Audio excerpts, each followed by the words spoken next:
Welcome to NG9 news. శిథిలావస్థకు చేరుకున్న ఉర్దూ పాఠశాల పట్టించుకునే అధికారులు.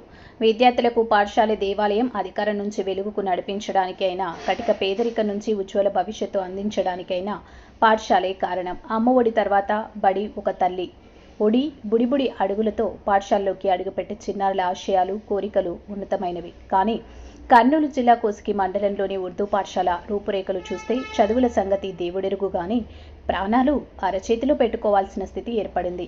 ఇక వివరాల్లోకి వెళ్తే కర్నూలు జిల్లా కోసిగి మండల కేంద్రంలో ఉన్న ఉర్దూ పాఠశాల మాత్రం పూర్తి శిథిలావస్థ చితికి చేరుకుంది. పైకప్పు కుళ్ళిపోయి ఎప్పుడు చిన్నారుల మీద పడి ప్రమాదాలు జరుగుతాయో తెలియని స్థితిలో ఉంది.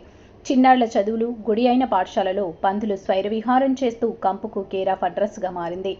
పాఠశాల రూపురేఖలు మారాలని గత ప్రభుత్వం నాడు నేడు కార్యక్రమాలు ప్రారంభించినప్పటికీ ఉర్దూ పాఠశాల వైపు కన్నెత్తి చూసే నాదుడే లేకపోవడంతో మార్పుకు నోచుకోక శిథిలావస్థ స్థితికి చేరుకుంది. ఇది మా బడి, ఇదే మా చదువుల గుడి అని ప్రభుత్వ నినాదాలను గాలి మాటలు కింద లెక్కించే పరిస్థితి ఏర్పడింది.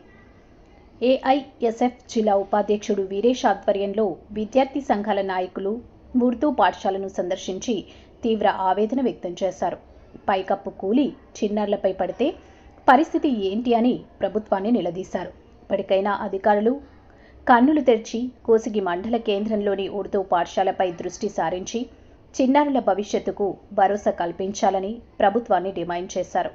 NG9 టీవీ న్యూస్ ఛానల్తో కోసిగి రిపోర్టర్ సతీష్. అఖిల భారత విద్యార్థి సమైక్య AISF ఆధ్వర్యంలో కోసిగి మండల కేంద్రంలో గాంధీనగర్ కాలనీలో ఉన్నటువంటి ఉర్దూ స్కూల్ను సందర్శించడం జరిగింది. ఉర్దూ స్కూలు మరి విద్యార్థులకు దయనీయ స్థితిలో పాడుబడిన బంగ్లాల చీలిన గోడలు ఉన్నాయి కాబట్టి స్కూల్ను సందర్శించాము. స్కూల్ సంబంధించి విద్యార్థులు దాదాపు చాలామంది విద్యార్థులు విద్యను అభ్యసిస్తున్నారు. మరి ఆ విద్యార్థులు ఆ గోడలు పడి ఇబ్బంది కలగకుండా ఉండడానికి వేరే స్కూల్లో మరి విద్యను అభ్యసిస్తున్నారు. మరి వెంటనే ప్రభుత్వ అధికారులు స్పందించాలా, అధికారులు వచ్చి ఆ స్కూల్ విజిట్ చేసి ఆ స్కూల్కి సంబంధించి సొంత భవనాల్ని ఏర్పాటు చేయాలని చెప్పేసి నిర్మించాలని చెప్పేసి అఖిల భారత విద్యార్థి సమైక్య AISFగా డిమాండ్ చేస్తున్నాం. నా పేరు వీరేష్, AISF జిల్లా ఉపాధ్యక్షుడు.